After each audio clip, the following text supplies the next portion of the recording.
Привет, друзья! На связи, как всегда, Алексей Попов. Сегодня у нас в гостях Иван Дроздов, тоже предприниматель, занимающийся продажами не только в розницу, но и оптом. Но самое для нас интересное то, что в розницу он продает, задействуя как раз таки крупные маркетплейсы. До этого у нас было видео с Фаридом про такой достаточно небольшой маркетплейс Казань Экспресс. Сегодня мы поговорим про более крупные интернет-магазины, в частности маркетплейсы Беру, Озон, Вайлберрис и другие. Всем привет, меня зовут Дроздов Иван, а я занимаюсь товаркой уже около 5 лет, опт, розница, так достаточно плотно. Некоторое время назад мы решили попробовать такой канал продаж, как маркетплейсы. Начали мы ими заниматься где-то в середине декабря, и, соответственно, за 4,5 месяца примерно мы уже представлены на 5 маркетплейсах, ассортиментом там от 50 до 70 наименований. Мы сейчас представлены на Казань Экспресс, на Вайлберрис, на Озоне, на Гудси, на Беру. Вот, соответственно, мы приехали на один из складов Беру. Вот. Я так из машины поснимаю, потому что не разрешают снимать уже ближе. Вот, соответственно, мы привезли. Сейчас документы выдали. Сейчас вот эти ворота откроются.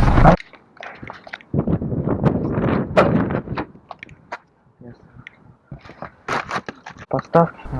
Соответственно, после того, как мы вот туда вот сдали, нам там дают вот такой вот акт.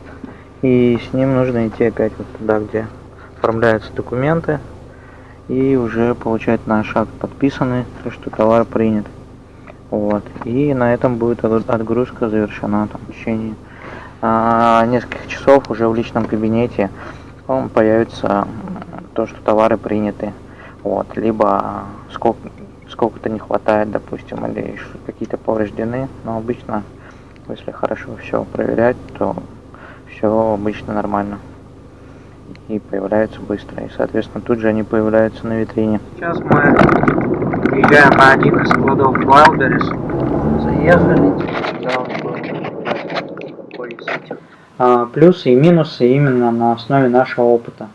Не претендуя на какую-то объективность там, или истину в последней инстанции. Просто расскажу, с какими проблемами мы столкнулись и какие плюсы для себя нашли на каждом из этих маркетплейсов. Казань Экспресс. Первый маркетплейс, на котором мы разместились, Казань Экспресс. Главный его плюс это то, что относительно просто стать его партнером. То есть нет ничего сложного там заключить договор и поставить им товар. Ну, на тот момент мне, конечно, так не казалось, потому что после 5 лет в товарке самая сложная бумага, которую заполняли, это бланк наложенного платежа на почте. А тут договоры, приложения, анкеты, куча документов, которые пришлось почитать, там, заполнить. Но в итоге как бы, мы все это прошли, заполнили, и я помню, 28 декабря мы туда отгрузили первую поставку.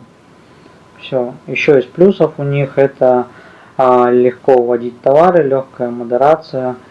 То есть никаких проблем, интуитивно все понятно, как в обычном интернет-магазине, примерно так же. И по фотографиям особых критерий нет, ни по описанию, поэтому все легко, просто. Еще нас зацепило то, что они достаточно клиент-ориентированы и очень так бережно относятся к клиентам, доставка у них за один день, правда они локализованы в Казани, там и пригородах их. Плюс у них очень красивые современные пункты выдачи, чем они резко отличаются от других, допустим, маркетплейсов. Вот. Но, собственно, у них хорошее отношение к клиентам, но, как мне показалось, не такое хорошее отношение к партнерам. Во всяком случае, у нас мы туда сделали 4 поставки, и, соответственно, в 3 из них были проблемы. Причем проблемы не по нашей вине, либо нам не объяснили, в чем наша была вина проблем. То есть все документы, все штрих-кода, вся упаковка была как бы нормально. Все было сделано, но, видимо, вот эти базовые бизнес-процессы они не закрыли и уже скакнули сильно развиваться, сильно увеличивать продажи, клиент-ориентироваться. Ну, допустим, даже их логист не может сразу сказать так, что адрес доставки для СДЭКа, то есть там требуется на чье имя отправлять телефон и адрес, куда отправить. Ну, то есть с первого раза мы не поняли либо друг друга, либо логист не может объяснить, как ему поставить товар. Вот, и заканчивая тем, что мы поставляли там товары тематические, допустим, 23 февраля к 8 марта, заранее, но не фантастически заранее, но у нас принимали товар 2 недели, последнюю погрузку у нас принимали около месяца. По каким причинам, не говорят. То есть говорят, инвентаризация была на складе, слишком много поставок, но месяц принимать товар, это, конечно, здесь никакая инвентаризация, это не оправдание.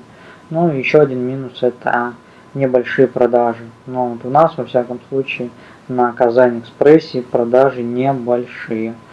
И ассортимент товара, который там представлен, такой же, как у нас, очень низкие цены, то есть маржа маленькая на него. Вот, соответственно, следующий маркетплейс – это Беру. Беру мы начали подключаться там, по-моему, сразу после новогодних праздников, и где-то к концу января, в начале февраля мы сделали туда первую поставку. Из плюсов это они находятся недалеко от нас, не в Казань везти, вот, и достаточно легкая там модерация по товарам, все понятно.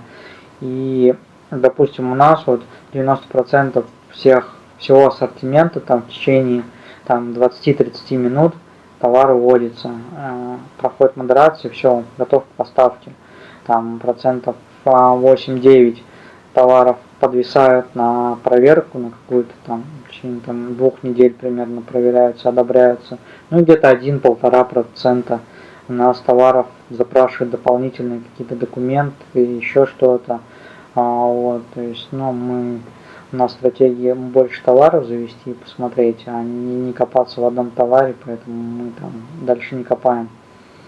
Вот, соответственно, это легко. И большие продажи. У нас самые большие продажи именно на Беру. Самые большие продажи сейчас. Вот. Из минусов это, конечно, слабая служба поддержки. Очень долго все вопросы решаются. Нет, то есть там отвечают очень быстро. Либо ты позвонил, написал, но отвечают в таком стиле: да, мы передали там коллегам смежный отдел ваш вопрос, как только они нам ответят, мы вам ответим. Но вот за весь опыт сотрудничества у меня там 5-7 кейсов еще открытых висит в течение 2-3 месяцев. Причем кейсы такие, не то что там, а как вот здесь скидку сделать, или а как вот здесь вот то сделать. А мы привезли, допустим, товар, он уже больше месяца, он принят, но его нет ни на витрине, ни на остатках наших. То есть мы его ни забрать не можем, ни продать не можем. И он в каком-то подвешенном состоянии, никто не может ответить, как его забрать или как сделать так, чтобы он появился на витрине. То есть не очень приятно, когда товар сейчас так дефицит, еще просто в подвисшем состоянии, никто не может сказать, когда тебе его отдадут, либо когда его поместят на витрину. Ну и много таких вопросов, то есть у нас там, допустим, 10 товаров мы не можем поставлять, потому что при заполнении мы сделали там одну ошибку в местности, мы ее сами уже нашли, потому что никто нам не мог ответить, почему их не принимают, сами ее сообщили, но 1,5 месяца ее просто программисты как-то не могут исправить местность, и мы не можем эти товары поставлять. Вот, что касается, Беру. Еще один минус, то, что у них разные категории товара на разные склады поставляются. Благо эти склады рядом, относительно рядом, но все равно это не очень удобно, там на каждый склад нужно свою заявку, свой пропуск, и в конце концов ехать сдавать, это, то есть занимает время. Следующий маркетплейс это Goods. У него немного другая модель работы. Если со всеми маркетплейсами мы работаем с их склада, то есть мы им поставляем на склад, все остальное они делают сами, то Goods именно работает с нашего склада. То есть мы размещаем товары, и в личном кабинете нам приходит заказ. И мы в течение 2 часов должны его подтвердить, либо да, есть этот товар, либо нет. Ну, то есть с клиентом ничего связываться не нужно, просто нажать кнопку «Подтвердить заказ», скомплектовать заказ.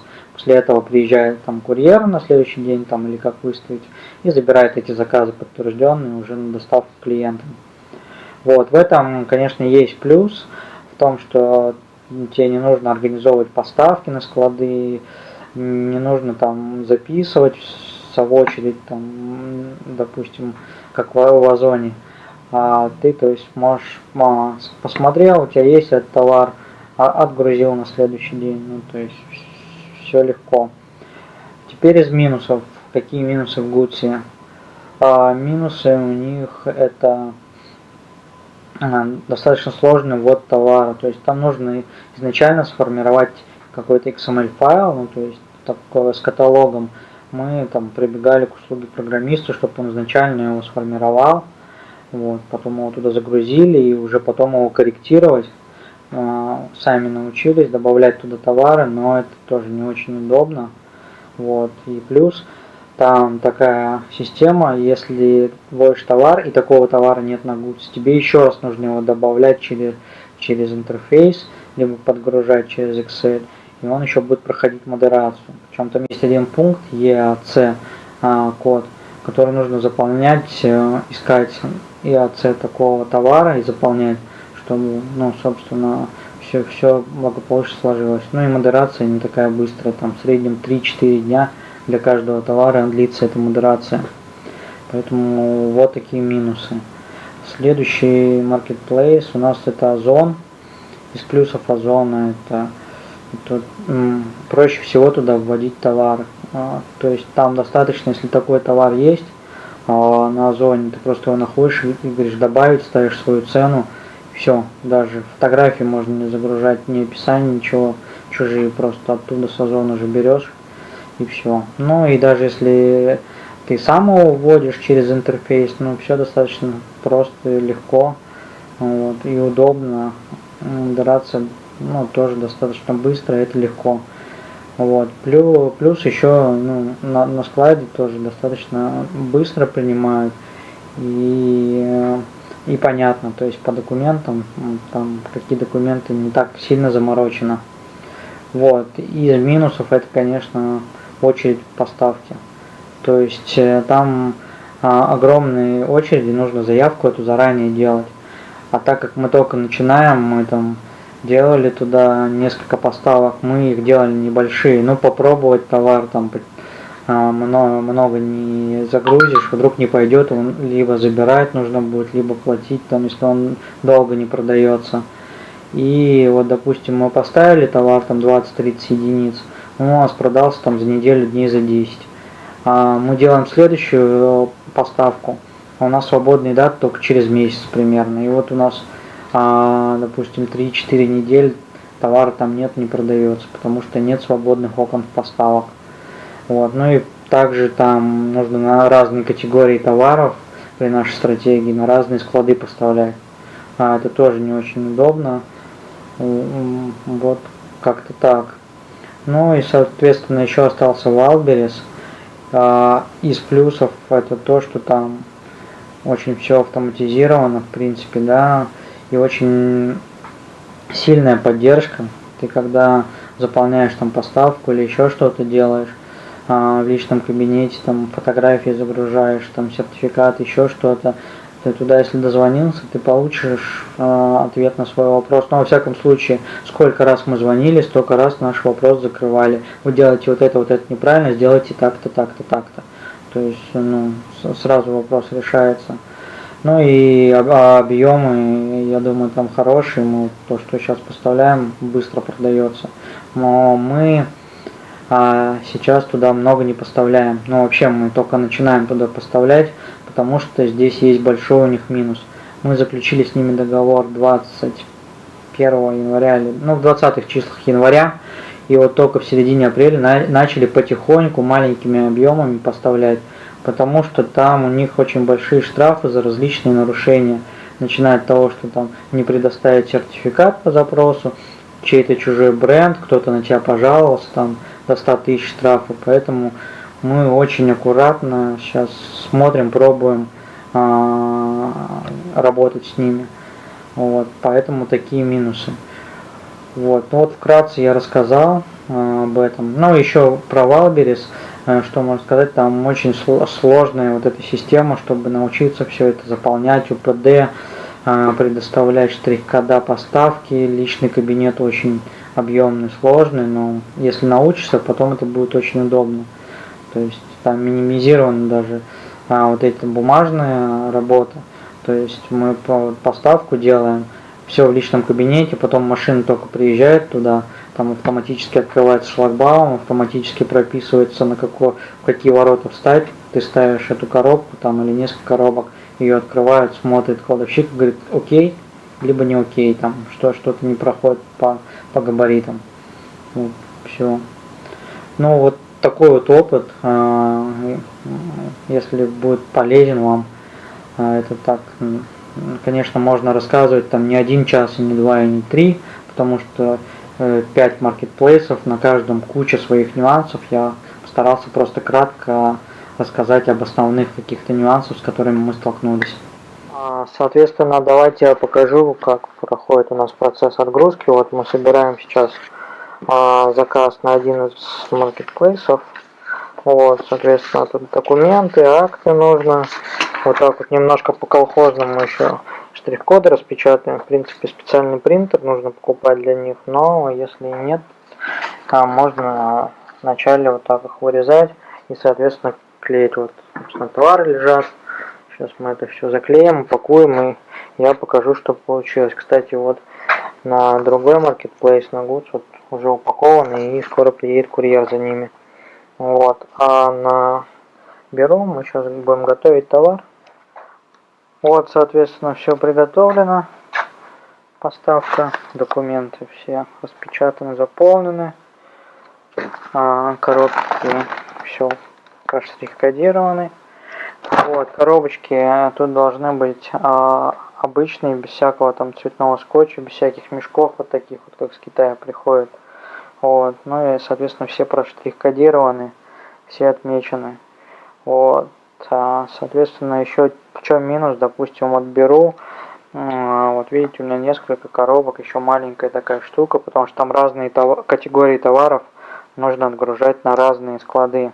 Поэтому тоже не очень удобно, то есть у меня получается основной груз сюда, еще один груз сюда и третий груз сюда, хотя я мог все в одно место как бы привезти и все. Рядочку. Прям вот самое первое, что мне хотелось у тебя спросить, учитывая, что ты мне записал видео, и из него я понял, что ты уже 5 лет занимаешься продажами как в розницу, так и оптом. И вот мне хотелось бы тебя спросить изначально, давно ли ты вообще ИПшник, давно ли ты сам работаешь на себя, может быть, где-то в найме работал, связанная, опять же, была работа, может быть, у тебя с интернет-маркетингом. Каким образом вообще пришел к интернет-продажам?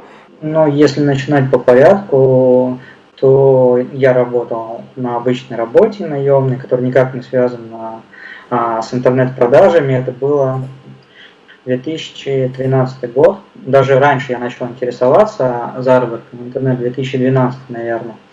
Вот. И где-то в конце 2012 я даже записал свой курс там по Форексу, то есть выпустил, даже продажи какие-то сделал, все как положено. И где-то весной 2013 я уволился с работы, то есть и стал работать на себя. Много чего перепробовал.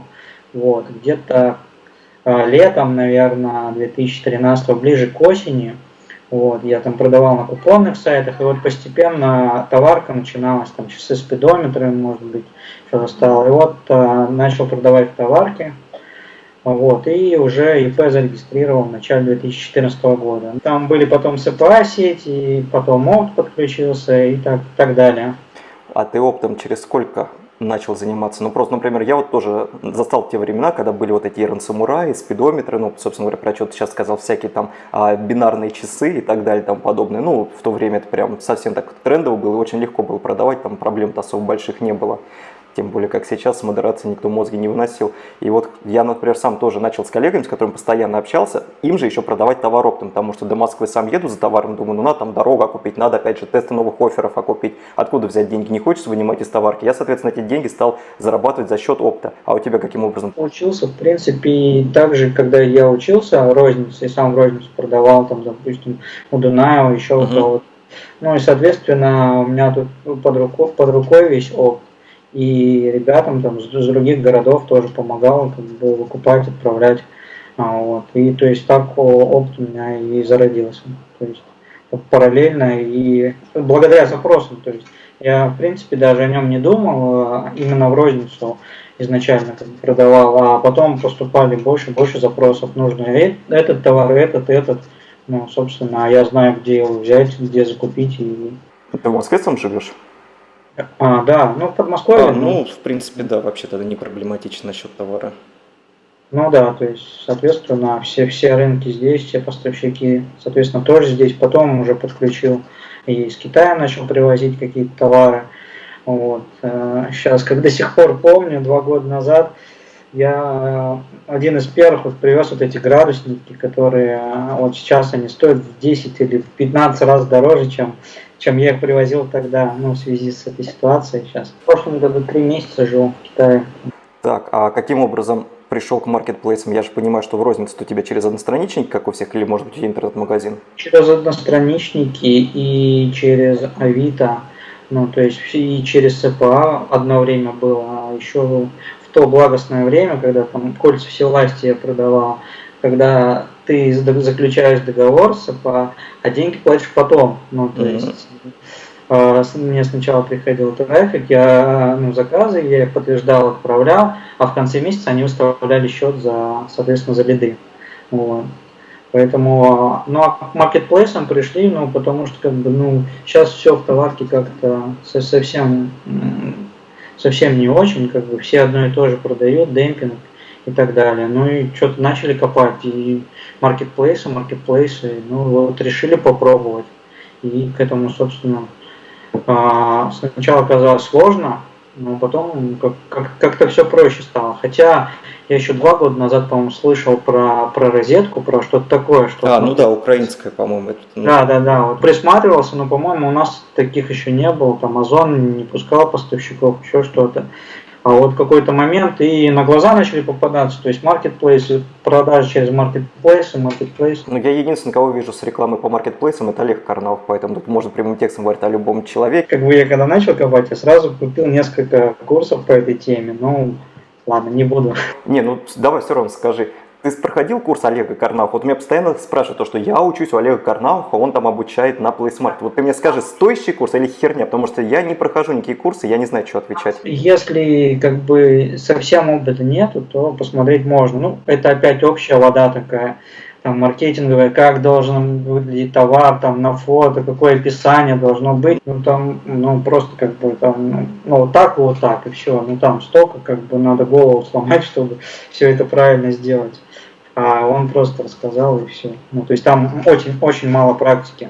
Слушай, а ты сам с какого маркетплейса изначально начал? Я так, опять же, из твоего видео сужу, то, что ты в декабре прошлого года начал. С чего начал вообще? С какого первого? Казань Экспресс. Ну, то есть я изучал формат. Казань Экспресс самый простой, в то же время быстро развивающийся. Как бы туда легко запрыгнуть. Вот. Ну и, собственно, начали мы с него все документы. Там, в течение, наверное, недели, дней 10 все оформили. И просто очень легко, как в своем интернет-магазине на движке, просто через личный кабинет закидываешь товары, все, модерацию они проходят на ура. А потом куда перешел? Ну, точнее, не перешел, а параллельно второй, третий, который у тебя был. Wildberries, сначала там нужно электронный документооборот, чтобы обязательно был, оформили через Wildberries, дальше пошел Goods, пошел Беру, и следующий пошел Озон. В плане геморроя, что самое сложное показалось и у какого конкретно маркетплейса? У каждого своя какая-то заморочка. Допустим, у Wildberries заморочка именно с кучей алгоритмов, которые надо несколько раз пройти, потом заморочек не будет. Но они такие замороченный, скажем так, за тавтологию, что там, наверное, инструкции, наверное, на 20-30 часов записи. У них по каждому пункту есть подробная инструкция. Вот я только вот сейчас, пока на карантине сел, и есть время их изучить. А самый простой, интуитивно понятный, ну, это, наверное, беру. Вот. Но у них другие подводные камни, такие как там программисты у них или не дорабатывают, или ничего. Что, ну, то есть какая-то проблема. Ты задал проблему в службу поддержки, у меня там это не меняется, у меня это не появляется. Да, хорошо, и как бы вопрос повисает в воздухе, даже на недели, на месяца. А в плане комиссии сколько берут? Какие маркетплейсы, сколько берут процентов? Комиссии зависимы от товара. У нас стратегия, много товаров, большой ассортимент. И там на каждый товар разная комиссия. Но примерно там, от 7-8% там, до 30%. Вот. Wildberries, по-моему, сейчас на все 19 сделал. А у тебя у самого категория товаров какая? Это товарка, но опять-таки товарка такая, которая в руках не рассыпается. Что-то более-менее полезное и который хоть не стыдно в руках держать. Там, какие-то массажеры, допустим, аксессуары для гаджетов, там, допустим, свет там, для вспышек, вот этот вот кольцевой сейчас популярный, и так далее. Вот. То есть большой ассортимент, но не совсем шлак. То есть, и не брендовый, естественно. А в плане сертификации, вот мне тоже часто задают вопросы. И даже если товар не требует сертификации, должно быть отказное письмо получить, там, запросить, и должно быть отказное письмо. Но пока у меня есть сертификаты там, на небольшое количество товаров, я их просто скачал с сайта поставщика, у которого этого заказывал. Не у китайцев, там, не там, у каких-то афганцев. То есть есть поставщики более-менее такие уже легализованные, скажем, у которых есть сайты, у которых есть офисы, у которых есть сертификаты. Но у них проблема, у них нету всего того ассортимента, который есть у китайцев. На маркетплейсах прокатывает такая хитрожопость. Например, на одностраничнике не можешь ты пройти модерацию, чей-нибудь чужой сертификат, скажем так, в интернете нагуглил, раз его отправил, и тебя пропускает то, что якобы у тебя есть сертификат. А с маркетплейсами такая хрень пройдет или нет? Да, она, может быть, пройдет, но там же есть штрафы, допустим, на Wildberries, на том же. Они тебя запросят сертификат. И, во-первых, если у тебя его нету, тебе дадут штраф, там 100 тысяч рублей. Но если ты его предоставишь подделанный, там, купленный или еще что-то, я не знаю, какие санкции за подделку документов. Ты перед покупателем отвечаешь ты. То есть marketplace, он как условно говоря, агрегатор. Вот, то есть у них в договоре, что ты отвечаешь все, что у тебя написано в карточке товара, ты за это несешь ответственность. Смотри, а если допустим, клиенту попался бракованный товар, каким образом производится, замена с твоей стороны, какие действия происходят? Вот наберу пока никаких. То есть у меня приходит письмо, что вот клиент запросил возврат, и причина там, не работает зарядка, еще что-то. Вот. И с вашей стороны пока никаких действий не требуется, он вернет товар, а мы ему там деньги, и все, а вы заберете товар со склада, когда он идет. И заплатите за доставку и так далее. То же самое, там, допустим, в Гудсе, мне почему-то они возвраты давно не привозят по какой-то причине. Возможно, сейчас с карантина они не забирают у клиентов, а просто уведомляют, что клиент хочет вернуть товар там, в течение 2 недель, как по закону. Но заберем мы потом у него из-за этой ситуации. Вот. То есть от тебя ты вообще никак с клиентом не общаешься. Как раз этот вопрос тоже частенько фигурирует, хотя, поэтому интересует. Я общался с клиентом с Беру, мне, по-моему, скинули контакт. Там один провод забыли. Мне менеджер из Беру написал, вот там в инструкции для комплектации 2 провода, пришел 1. Я говорю, мы готовы там за свой счет с деком отправить. Он говорит, хорошо, вот контакты клиента, свяжитесь, отправьте нам ей провод, а нам, что вы отправили, что вы решили вопрос. Вот. То же самое было, не помню сейчас с каким маркетплейсом, нам тоже скинули контакты клиента, там, то есть проблема была, человек, мы по телефону поговорили и решили эту проблему, что там какое-то название не то на столике, мы предложили, давайте либо мы вернем товар, а вам вернем деньги, либо он точно такой же, у нас только с такой надписью нет. И вопрос решился. Чтобы более-менее хотя бы, скажем так, на хлеб с маслом зарабатывать, какая наценка у тебя в маркетплейсах? Ну, допустим, с Фаридом, когда мы общались, он, в принципе, сказал, как на одностраничника, конечно, огромной такой наценки нет, но все равно старается делать не меньше 300%. У тебя как с этим делом обстоит? На Казань-экспрессе у меня, я вот по ценам смотрю конкурентам, у меня большой наценки не получается. На Валбере самая большая маржа и на Беру. Вот, а на Гудсе, на Озоне они сейчас вот начали, особенно Озон, вот прям блокировать товары, если тебе предупреждение приходит, что где-то нашли дешевле такой же, как у тебя товар.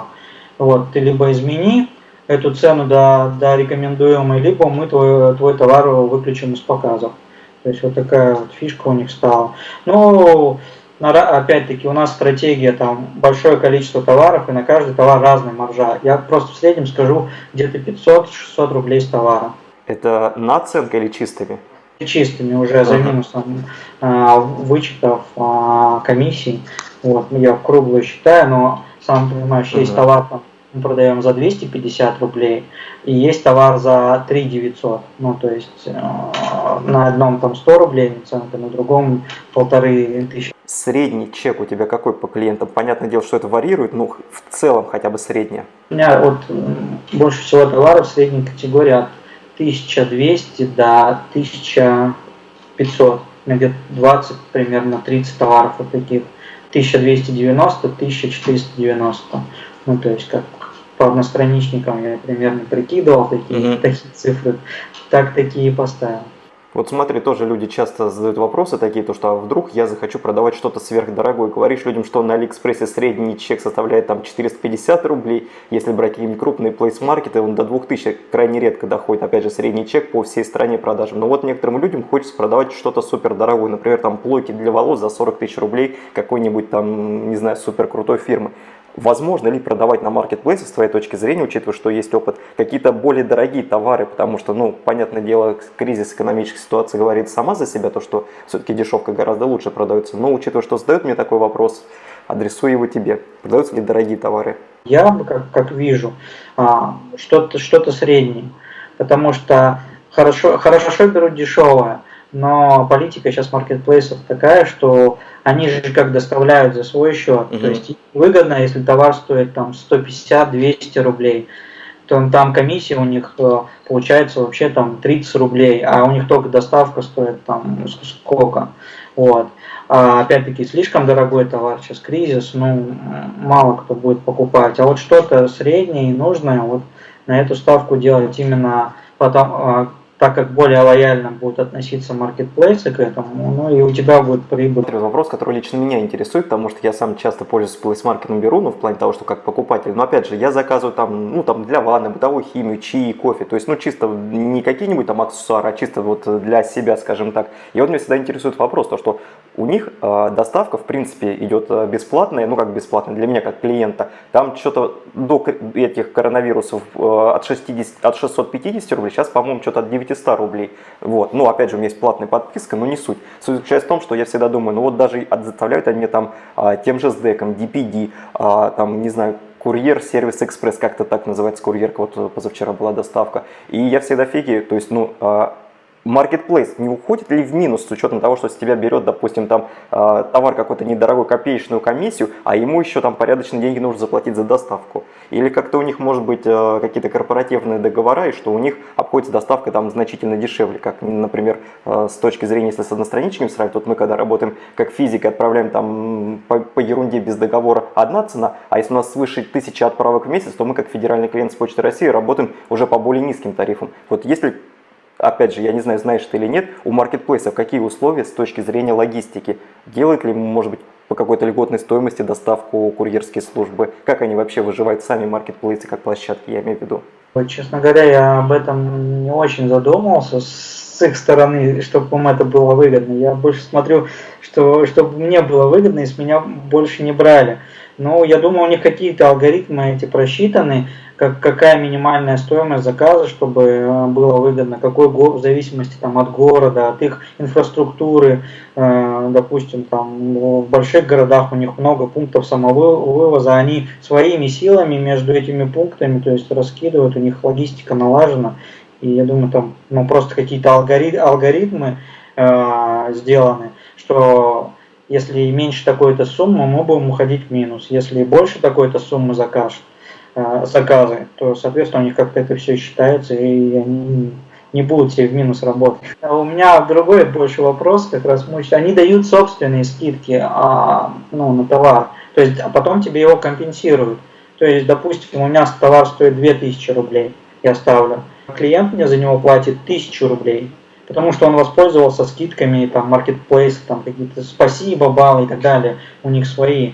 Вот, то есть, и они потом мне компенсируют. Вот как они в этом случае, на чем зарабатывают, может, лояльность клиента приобретает или что очень много компенсируют за свой счет клиенту это.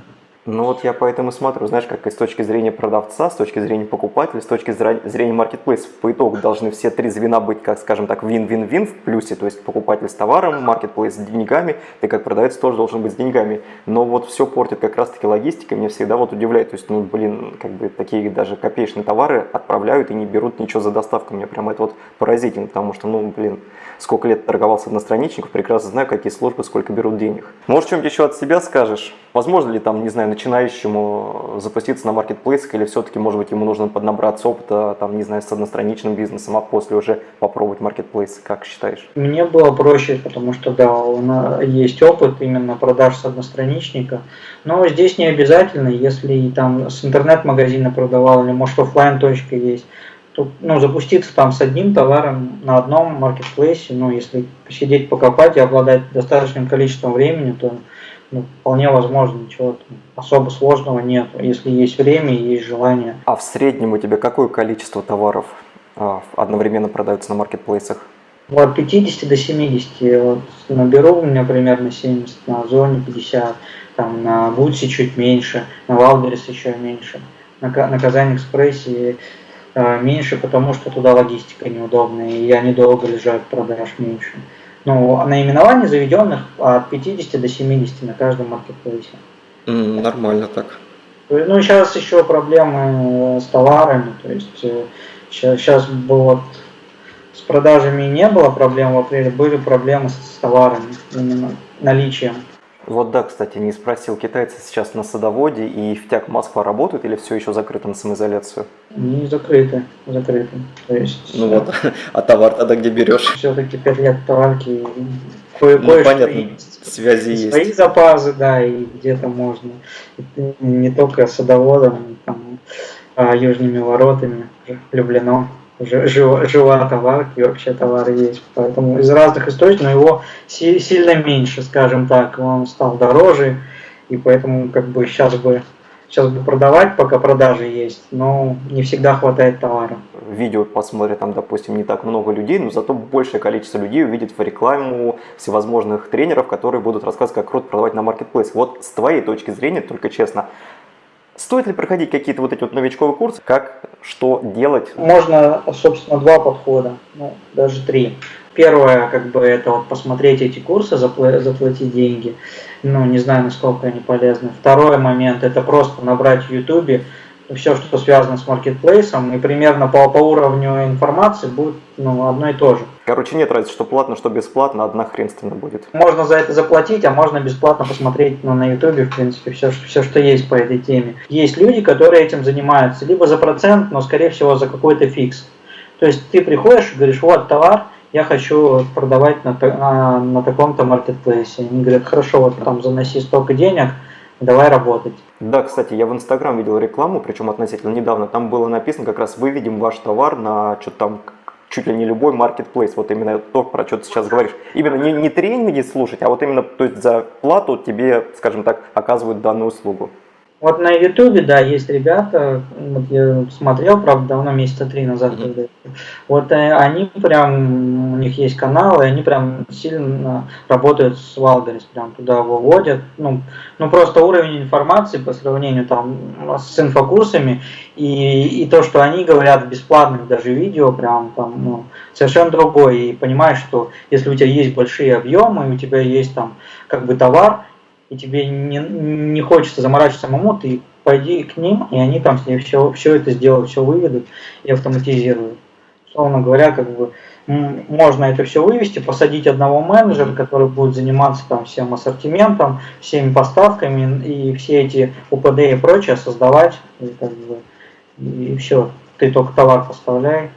Все, если это до ума довести, там ничего сложного нет. Вот. Сложно это в начале и наладить все эти взаимодействия, все эти подводные камни и шишки набить самому, чтобы потом уже делегировать и знать, как бы, где можно споткнуться. А у тебя у самого пока что никаких таких форс-мажоров не было на маркетплейсах? Ну там штрафы, например, за какие-нибудь косяки? Ну, я вот говорю, поэтому я на Wildberries вот прям по шажочку, по условно говоря, по 5-10 товаров поставочки поставляю, смотрю, присматриваюсь. Ну, то есть вот так вот.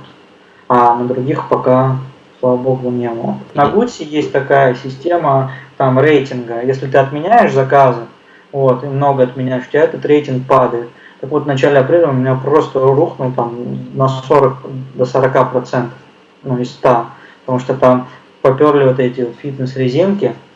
Видимо, все начали. У меня был какой-то запас, а там прям просто заказы, и я их подтверждал, а все закрылось, поставщики все их распродали, и за 2 дня у меня столько отмененных заказов было. Твой, скажем так, рейтинг маркетплейсов по хронологии от самого простого к самому сложному. Но учитывая, что ты про Wildberries, про геморрой говоришь, наверное, Wildberries это будет самый геморройный, самый простой, наверное, Казань Экспресс, а дальше, на твой взгляд, какая последовательность идет? Казань Экспресс, Беру, Озон, Гудс, а потом Wildberries.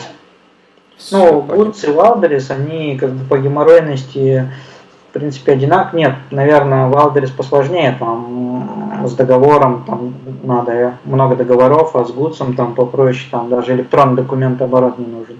Там проблема в том, что HTML, вот эти надо, программерские штучки сразу они нужны. То есть загружать каталог изначально ты не можешь через интерфейс. Тебе надо файл создать и потом добавлять также через этот файл. Понятно, спасибо. Я думаю, это видео будет тем, кто посмотрит, полезно. Ребят, если есть тоже какие-то вопросы, пишите. На основе их, соответственно, будет следующее видео. А если кто-то смотрит, кто тоже продает на маркетплейсах, и у вас есть тоже хороший опыт, и вы не боитесь на камеру со мной пообщаться, тоже пишите, созвонимся, запишем видео. И, соответственно, люди посмотрят, увидят и не будут покупать всякие бесполезные курсы. Пусть лучше услышат, скажем так, где какая жизнь находится. Все, ребят, ставим лайк, подписываемся на канал, если вдруг не подписаны. Всем пока-пока. На связи был Алексей Попов и Иван.